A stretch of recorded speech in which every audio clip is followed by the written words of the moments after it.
Ahora ya vamos a hablar del sistema constructivo en concreto, ¿vale? Este sistema que es tipo cassette, que se diseñó para ser un panel industrializado integral, es decir, que cumpla diferentes funciones. Yo lo comparo mucho con, por ejemplo, con el steel frame, ¿no? El que conoce cómo funciona el steel frame, pues puede entender que es similar al steel frame, con la diferencia de que el steel frame al final hay que riostrar los montantes entre sí, y hay que revestirlo para darle el acabado exterior. Mientras que el panel tipo cassette ya integra ese acabado y ya tiene el arriostramiento incorporado porque es un plano, ¿no? Otra comparativa que se puede hacer es con las fachadas ventiladas. Normalmente una fachada ventilada se instala sobre una estructura existente y es muy importante que se adapte a las irregularidades de esa fachada, ya sea de hormigón o de ladrillo.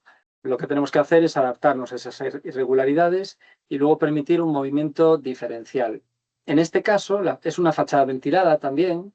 Desde ese punto de vista se parece a lo que es una fachada ventilada, pero lo que cambia todo radicalmente es que es estructural. Es decir, la estructura es la fachada ventilada.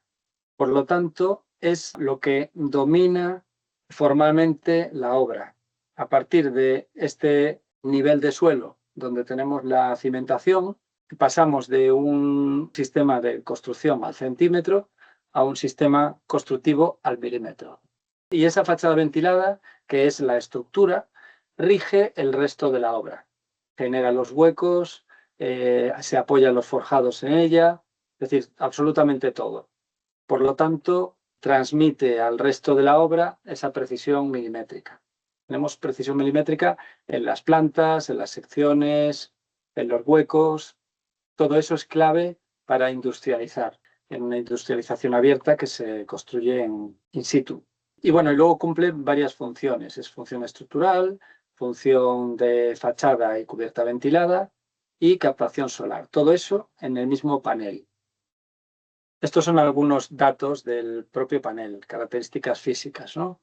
Pues como decíamos, las dimensiones son 30 centímetros, 300 milímetros, por 9 centímetros, 90 milímetros. Esas dimensiones vienen de la matriz original, pero se han mantenido debido a que de forma modular y por el peso funcionan muy bien, en correspondencia con tableros y con otros materiales de construcción que se modulan de esa manera. Además de carpinterías, ¿no? Los huecos van a modularse también de 30 en 30 centímetros. Vamos a tener pues ventanales de 60, de 90, de 1,20, 1,50, así sucesivamente. Luego el espesor mínimo es de 3 milímetros, de ahí la explicación anterior de la masa que tiene el perfil. Y luego las longitudes, aquí tenéis hasta 14 metros, pero realmente no hay límite. Se pueden hacer piezas más largas, lo que pasa es que hay que transportarlas, ¿no? Entonces 14 metros parece una medida razonable, más allá de la cual hace falta un transporte especial y muchas veces no es posible. Y luego su fabricación se realiza por extrusión y por un mecanizado posterior. Eso vamos a verlo después. Luego, propiedades clave, para que os hagáis una idea. Un panel de una planta, 3 metros, es capaz de soportar 15 toneladas en carga vertical. Daros cuenta lo que es eso, ¿eh? Un módulo como estos que veis aquí, completo, pues a lo mejor pesaba 3 toneladas o 4, que es muy ligero. Mientras que cada panel de estos, por sí solo, es capaz de soportar 15 toneladas. El diseño del panel se había planteado y calculado para hacer edificios de 5 plantas. ¿Es posible que esté sobredimensionado a nivel estructural y se podría aligerar? Pues sí y no. Estructuralmente sí, por supuesto, porque el material va muy holgado a nivel de resistencia, pero la fabricación por extrusión tiene unas limitaciones y hacer un elemento demasiado delgado puede ser complicado y además tanto el peso del panel se podría ajustar como el espesor repercuten en la imagen del acabado exterior y tal cual está diseñado, la verdad es que tiene un aspecto muy plano, que no hace aguas y que se quiere mantener. Bueno, lo de la conductividad térmica ya lo comentamos y la densidad, la ligereza del material. Otras características, la resistencia mecánica, que para haceros una idea es parecida a la del acero, la relación peso-resistencia es mucho mejor y el tipo de aleación que se utiliza. Este es el cassette. Luego vamos a ver bien para qué sirven estas formas, ¿no?, tan singulares.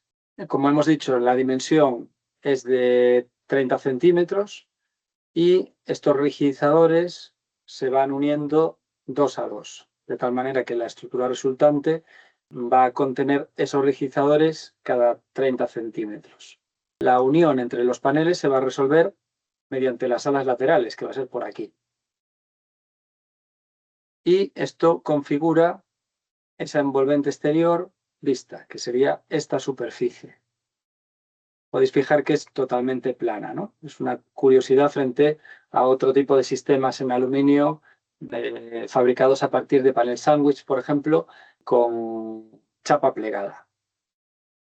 Luego vamos a ver en detalle las juntas y cómo funciona pues la absorción de dilataciones, el drenaje del agua y la estanqueidad. Aquí tenéis algunas características físicas, pero bueno, quedaros con esta, por ejemplo, 6,5 kilos por metro lineal, teniendo en cuenta que son 30 centímetros, o sea, más o menos 3 metros, vamos a estar en menos de 20 kilos. Todo esto repercute, ¿no?, en lo que es la construcción industrializada. Bueno, como dijimos, el panel es estructura y envolvente al mismo tiempo. Aquí veis una fotografía desde arriba, ¿no?, de su colocación, el anclaje a la losa de hormigón a través de otros perfiles. Y aquí veis la sección, los componentes, la fachada ventilada, será todo esto, el trasdosado que hay por el interior, es decir, a partir de aquí nosotros revestimos con el aislamiento y todo el interior del panel queda hueco y ventilado. Y esto es en sí el muro portante y las juntas estancas. La triple función, envolvente portante, fachada y cubierta ventiladas y colector solar. Estos rigidizadores, que son estructurales, sirven para insertar tuberías tipo suelo radiante que permiten su funcionamiento como si fuera un colector solar no acristalado, con un rendimiento más bajo de lo que sería un colector solar convencional, pero hay que darse cuenta que es un material que ya existe en la fachada, o sea que sería un sistema pasivo que generaría un calentamiento de agua. Si bien es cierto que en la actualidad, con la reducción de los precios de la fotovoltaica, habría que ver en qué casos interesa y cuándo interesa directamente utilizar placas fotovoltaicas, que se pueden instalar sobre el panel además. Bueno, vamos a verlo en detalle. Este es el panel en sí. Aquí tenemos la fachada exterior, la zona exterior del panel, la parte vista. Aquí están los canales. Es un panel que no es simétrico, se engatilla uno en el otro, por lo tanto siempre hay un lado a la hora de describirlo, la obra y su montaje, no da igual montarlo de un lado que de otro. Tenemos 300 milímetros por 90 y luego tenemos estos rigidizadores, ¿veis?, que compensan la masa que hay en la fachada con respecto a esta parte para su comportamiento de flexión y que sirven de rigidizador cuando se comporta en conjunto como un muro portante. Vale, estos rigidizadores que veis aquí es donde se puede insertar el colector solar y luego hay estas pequeñas hendiduras que sirven para atornillar los remates que tendremos en cornisa y en cumbrera. Aquí veis una fotografía del panel, veis lo preciso que es, en este caso al natural. Y la sección y la fotografía por la junta. Esto es una de las singularidades y de las reivindicaciones que protege su patente. A diferencia de un sistema convencional en el que la junta alzada está en el exterior, Pensad, por ejemplo, en las cubiertas tipo panel sándwich, ¿no? Vale, pues si esto fuera una cubierta tipo panel sándwich, seguramente tendríamos una cosa así, que aquí se uniría de alguna manera con la siguiente pieza y aquí tendría como un remate o algo así, ¿no? Estas son las puntas alzadas que evitan la entrada de agua por estos puntos. Bueno, pues el panel, lo singular, es que esa junta alzada está escondida dentro de los canales. Eso tiene varias ventajas. A nivel estético, nosotros por el exterior vemos un panel totalmente plano.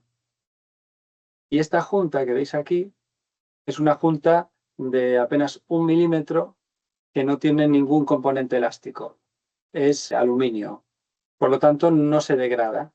Y visualmente es muy plana. Aquí lo veis, pues es bastante sorprendente. Según cómo le da la luz, incluso desaparece. Luego el agua que pueda colarse por aquí, que está relativamente abierta, ya cae en la trampa de esta junta alzada y a través de estos canales el agua se evacúa por gravedad. Porque dentro de estos canales ya no ejerce presión el viento, ya simplemente tenemos la gravedad. Por eso los paneles deben tener siempre algo de pendiente. ¿Se podría hacer una cubierta de pendiente cero? Sí y no, porque si la cubierta tiene mucha luz y se produce algo de flecha, pues claro, el agua se acumularía aquí. Por lo tanto, siempre hay un mínimo de pendiente, que nosotros marcamos en 5 grados, para utilizar el panel, que es prácticamente una cubierta plana. Y luego, en el interior, tenemos dos juntas elásticas que son realmente EPDM espumado. Estas juntas no tienen una función de estanqueidad. Estas juntas se añadieron al sistema viendo que el aluminio contra el aluminio, en las dilataciones habituales, generaba crujidos y ruidos. Entonces, es simplemente un componente que lo que hace es permitir que cada 30 centímetros tengamos 1 milímetro de margen de dilatación sin excesivos ruidos. Es un elemento que compensa esos movimientos.